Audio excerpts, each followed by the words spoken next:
હવે જોઈએ સમાચારો વિગતવાર. અંકલેશ્વર પાલિકામાં 36 બેઠક માટે 107 ઉમેદવારી નોંધાવાઈ હતી. અંકલેશ્વરમાં તાલુકા પંચાયતમાં 26 માટે 67, 65 માં 45 ઉમેદવારી નોંધાવાઈ હતી.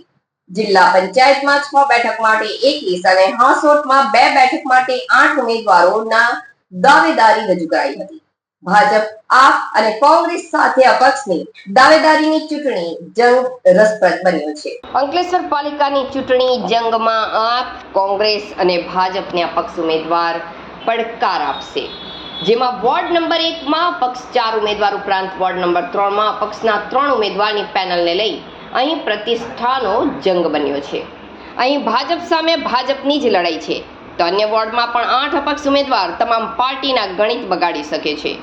ભાજપે પાલિકા 36, કોંગ્રેસ 31, આપ 25 અને અપક્ષના 15 ઉમેદવારો ચૂંટણી જંગમાં ફોર્મ ભરી પોતાની દાવેદારી રજૂ કરી છે. અંકલેશ્વર તાલુકા પંચાયતમાં પણ ભાજપે 26, આપે 24 અને કોંગ્રેસે 15 અને 2 અપક્ષે ઉમેદવારી નોંધાવતા કુલ 67 ફોર્મ તાલુકા પંચાયતમાં સત્તાવાર ભરાયા છે. તો જિલ્લા પંચાયતમાં પણ ભાજપે 6, આપે 6 અને કોંગ્રેસે 4 તો અપક્ષના 5 ઉમેદવાર મળી કુલ 21 ઉમેદવારોએ ઉમેદવારી કરી છે.